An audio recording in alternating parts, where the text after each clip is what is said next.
Jain students, today I am starting with question number third of exercise 8.3. क्या है question number third कि the population of a city decrease from 25,000 to 24,500. किसी जो है शहर की पॉपुलेशन 25,000 थी और वो बाद में डिक्रीज हो गए यानी कम हो गए, कितनी रह गई 24,500. क्वेश्चन ये है फाइंड द परसेंटेज डिक्रीज, कि वो कहता है कि उस परसेंटेज को निकालिए जिससे जो है आपकी जो पॉपुलेशन है वो डिक्रीज हुई है, यानी परसेंटेज डिक्रीज इन पॉपुलेशन. तो सबसे पहले देखिए क्या दे रखा है आपको, जो उस सिटी की पॉपुलेशन है वो दे रखी है आपको 25,000 यानी ओरिजिनल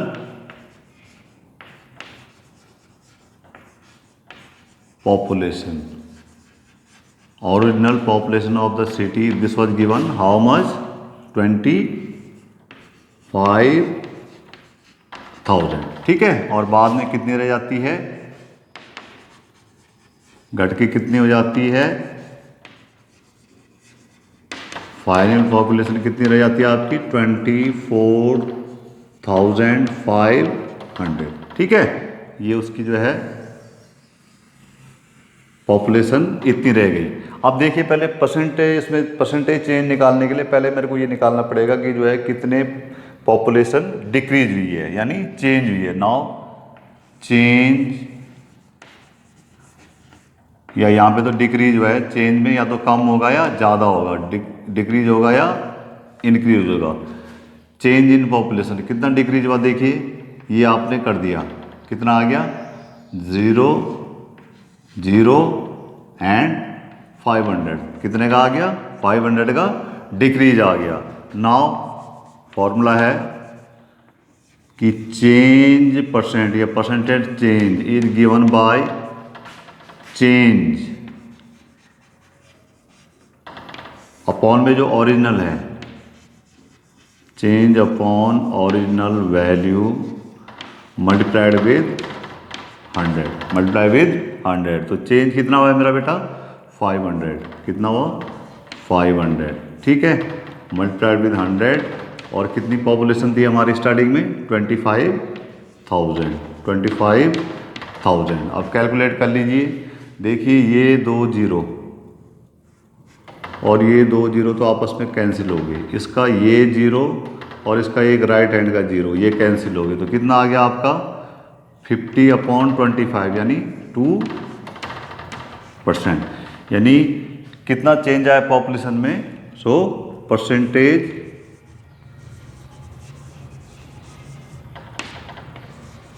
डिक्रीज इन पॉपुलेशन, वो कितना आ जाएगा बेटे 2%. कितना परसेंट पॉपुलेशन डिक्रीज होगी 2%. ठीक है, अब चलते हैं क्वेश्चन नंबर 4 में. यह है Arun bought a car for ₹3,50,000. Arun ने किसी कार को जो है 3,50,000 में खरीदा. तो यानी क्या ले रखी है, cost price of car given है आपको, गिवन है सीपी यानी cost price of the car. वो आपको दे रखी है 3,50,000, 3,50,000 rupees, 3,50,000. The next year the price went up to ₹3,70,000. और बाद में क्या हो गया आपका प्राइस आफ्टर 1 ईयर, वो कितनी हो गई ₹3,00,000 और दिस इज 70,000. तो कहता है what was the percentage of price increase, what was the percentage of price increase. Therefore price increase, price increase देखिए वही होगा, ये हमारी क्या है इनिशियल वैल्यू है और ये फाइनल वैल्यू है. ये मेरी कैसी वैल्यू है original cost of the car, और ये है 1 साल के बाद उसकी फाइनल कॉस्ट। ठीक है, तो परसेंटेज इंक्रीज तो बाद में निकालेंगे, पहले प्राइस इंक्रीज की। प्राइस कितनी इंक्रीज हुई तो देखिए कितना था ये 3,70,000 माइनस 3,50,000, 3,70,000 माइनस 3,50,000। जब आप इसको सब्ट्रैक्ट करोगे तो कितना आ जाएगा 20,000। कितना आएगा 20,000। ठीक है, और उसके बाद जो है अब percentage increase in price, percentage increase in price. तो परसेंटेज इंक्रीज मीन्स जो प्राइस का इंक्रीज हुआ है, यानी जो प्राइस चेंज हुई है, कितनी चेंज हुई है 20,000। 20,000 डिवाइडेड बाय ओरिजिनल प्राइस कितनी है आपकी 3,50,000, 3,50,000 और मल्टीप्लाइड विद 100, मल्टीप्लाई विद 100। अब आप देखिए कितने जीरो हैं 4 जीरो, तो ये 4 जीरो आपस में हो गए कैंसिल, ये 4 जीरो हो गया आपके कैंसिल। ठीक है, ये हो गया 2 इंटू 100, 2 इंटू 100 और डिवाइड बाई हो गया आपका 35। ठीक है, 5 से दोनों 100 भी और 35 भी कैंसिल हो जाएंगे 5 से, तो कितना आ जाएगा 5 से हो गया, ये तो हो गया 2 और 5 25 जा 100 और दिस इज अपॉन 4। किससे कैंसिल किया मैंने दोनों को 5 से। ठीक है, किससे कैंसिल किया यहाँ पे 5 से, तो क्या हो गया देखिए 40/7, 40/7%। तो या तो आप आंसर यहीं पे छोड़ दो या इसको डेसिमल में कन्वर्ट कर लो। तो देखो 7 5 जा 35, 5 बचेगा फिर 0, 7 7 जा 49, फिर 1 बचेगा तो 7 1 जा 7%। तो कितना हो गया 5.71%। इतना क्या होगा कार की जो प्राइस है वो इंक्रीज हो जाएगी। How much 5.71%। अब चलते हैं नेक्स्ट क्वेश्चन में। I buy a TV for ₹10,000 and sell it a profit of 20%। How much money do I get for it. मैंने कि एक टीवी खरीदा 10,000 में, यानी क्या गिवन है आपको कॉस्ट प्राइस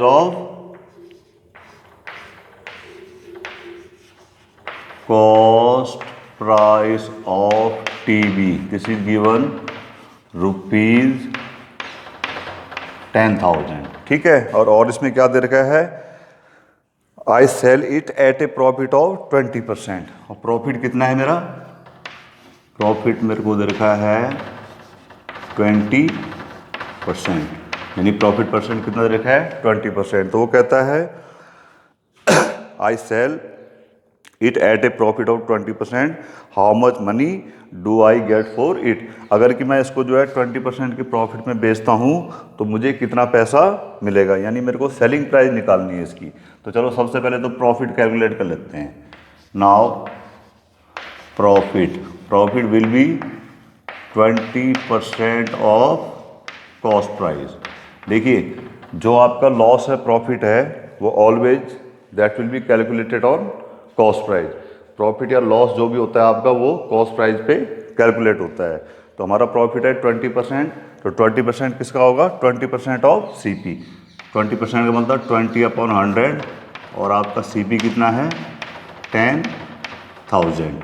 ये देखिए ये 2 जीरो यहाँ से कैंसिल हो गए और 2 जीरो यहाँ से कैंसिल हो गए। 20 इंटू 100 यानी 20 यानी ₹2,000। नाउ कहता है सेलिंग प्राइस क्या आ रही होगी उसकी, selling price of the car. देखिए selling price of the car क्या होगी आपकी कॉस्ट प्राइस और उसके साथ प्रॉफिट को आप क्या कर दोगे ऐड। प्रॉफिट क्या हो जाएगा ऐड। ठीक है, तो प्रॉफिट कितना था मेरा 2,000 और कॉस्ट प्राइस थी मेरी 10,000। 10,000 plus 2,000 that is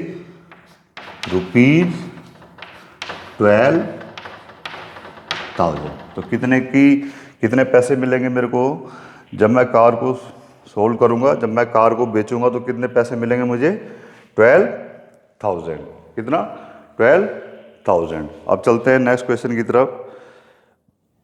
question number 6।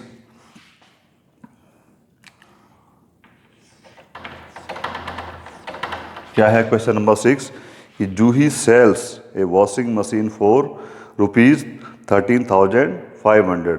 जूही ने किसी वॉशिंग मशीन को 13,500 में बेचा, यानी गिवन क्या है आपको, selling price of the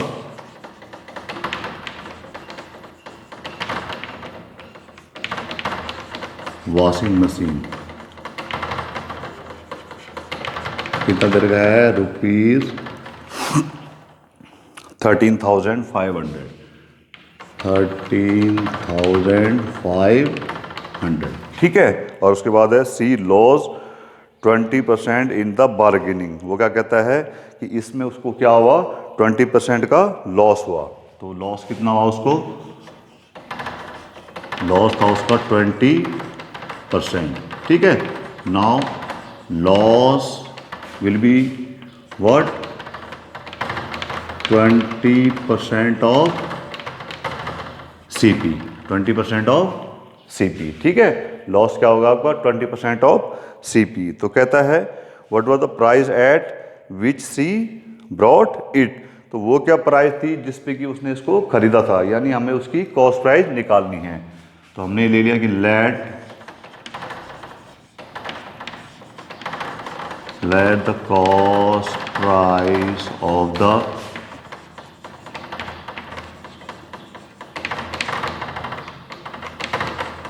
washing machine is equal to x ले लिया मैंने, क्या ले लिया, एक्स, ठीक है।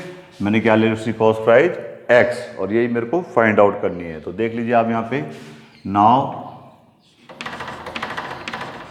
देखिए लॉस कितना होगा मेरा, 20% ऑफ कॉस्ट प्राइस, ये लिखा है मैंने, तो 20% ऑफ एक्स, 20% का मतलब 20/100 और मल्टीप्लाइड विद एक्स। इसको थोड़ा शॉर्ट कर लो, 20 या 20, 25 या 100, कितना आ गया उसको, लॉस कितना आ गया,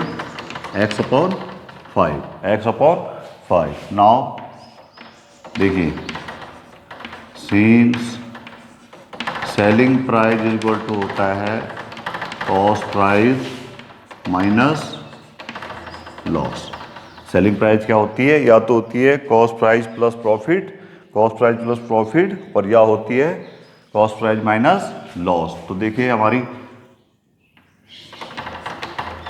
सेलिंग प्राइस कितनी है, सेलिंग प्राइस है मेरी कितनी, 13,500। ये किसके इक्वल हो जाएगा, देखिए CP क्या है मेरा, x, और लॉस कितना आ गया, x/5। अब इसका जो है हम एलसीएम ले लेते हैं, इसके नीचे कुछ नहीं है तो कितना होगा, 1। तो 5 से मल्टीप्लाई करना पड़ेगा, कितना हो गया, 5x माइनस x/5, ठीक है। तो इसका मतलब हो गया 13,500 इक्वल टू, देखिए 5x माइनस x, x का मतलब हो गया आपका सीधा 1x, x का मतलब क्या हो गया आपका 1x। x को अगर आप बनाना मान लो, 5 banana minus 1 banana, 5 banana minus 1 banana is equal to 4 banana. तो इसलिए 5x माइनस x यानी 1x कितना हो जाएगा, 4x/5, ठीक है। या इसको मैं जो है ऐसे करके लिखता हूँ भाई, 13,500 is equal to 4x/5, it means 4x/5 is equal to 13,500, ठीक है। यहाँ से मेरे को x की वैल्यू निकालनी है, देखिए तो x की वैल्यू क्या निकलेगी, ये तो हो गया आपका 13,500, ठीक है। अब जो नंबर न्यूमरेटर में है वो x को मल्टीप्लाई कर रहा है, उधर जाके क्या करेगा, डिवाइड, और जो नंबर यहाँ पे डिवाइड कर रहा है वो करेगा उसको वहाँ पे मल्टीप्लाई, तो therefore x is equal to, देख लीजिए 4 से डिवाइड होता है, 4 3 जा 12, 1 और 5, 4 3 जा 12, 3 and 0, 4 7 जा 28, 2 and 0, 3375 into 5। तो मल्टीप्लाई कर लीजिए, 5 5 जा 25, 5 7 जा 35 and 2 37, 5 3 जा 15 and 3 18, 5 3 जा 15 and 1 16, यानी कितना आ गया 16,875 क्या था उसका cost price. Therefore cost price of the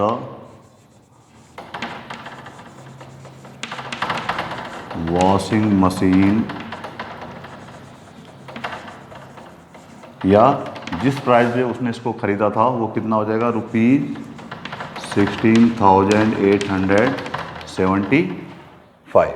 ठीक है, तो इस तरीके से जो है ये क्वेश्चन हो जाएगा। Coming to the question number 7। चलो 7 से पहले जो है क्वेश्चन नंबर 8 करवाते हैं, क्योंकि ये क्वेश्चन जो है यहीं पे फिनिश हो जाएगा। तो just look at question number 8। क्या है question number 8? Amina buys a book for ₹275 and sells it at a loss of 15%। How much does she sell it for? Amina किसी बुक को जो है 275 में खरीदती है, यानी क्या दे रखा है cost price of the book is given rupees how much 275, और इस पे उसको लॉस कितना होता है, इसमें कि उसको क्या होता है and sells it a loss of 15%, यानी लॉस कितना है उसका 15%। लॉस परसेंट 15 है, therefore loss will be, loss किस पे कैलकुलेट होगा आपका कॉस्ट प्राइस पे, तो लॉस हो जाएगा 15% ऑफ CP, 15% ऑफ CP, यानी मेरा जो लॉस है वो हो गया 15% का मतलब 15/100, और कॉस्ट प्राइस कितना है मेरा 275। मल्टीप्लाई कर लो, 15 5 जा 75, 7 आ गया, 15 7 जा 105 एंड 7 112, कैरी आ गया 11, 15 2 जा 30 और 11 पहले था 4125 कितना 100, यानी ₹41.25। देखिए जब भी किसी नंबर को 100 या 1000 इन नंबरों से डिवाइड करते हैं तो मेरा डेसिमल जो है 2 प्लेस लेफ्ट हो जाता है, 2 प्लेस लेफ्ट चला जाता है, क्योंकि यहाँ पे 2 जीरो है। अगर यहाँ पे 3 जीरो होता तो ये 3 प्लेस लेफ्ट जाता। 4125 है, ये है 4125। ठीक है, अभी इसमें डेसिमल कहाँ पे है राइट हैंड साइड में, कहाँ पे है यहाँ पे है, कहाँ पे है इधर है। अब कितने जीरो है नीचे 100 में 2 जीरो, तो 2 प्लेस लेफ्ट आ गया, यहाँ से था यहाँ पे था पहला प्लेस और दूसरा प्लेस इधर आ गया, तो क्या आ गया ये 41.25, तो इतने का क्या हुआ उसको लॉस। तो ये क्वेश्चन ये है कि जो है how much does she sell it for, कि उसने इसको कितने में बेचा होगा। Now selling price of the book, selling price of the book is given by, देखिए लॉस के टर्म्स में क्या है, selling price of the book is given by cost price minus loss, CP minus loss. तो CP कितना है मेरा, देखिए 275 माइनस 41.25, इसको सब्ट्रैक्ट कर लीजिए आप, तो कितना हो गया आपका, देखिए 275 हो गया और ये हो गया 41.25। यहाँ पे कहीं पे डेसिमल नहीं है, तो मैंने पहले बोला है राइट हैंड साइड में होता है, आप इसको सब्ट्रैक्ट कर लो। देखिए ये तो आ गया 75, ठीक है, ये हो जाएगा 4 माइनस 1 इज 3 और 27 माइनस 4 इज अगेन 23, तो कितना आ गया ₹233.75। तो ये इसकी कैलकुलेशन थी। तो कितनी सेलिंग प्राइस रही होगी बुक की, ₹233.75। ठीक है, तो that's all for today, thank you very much.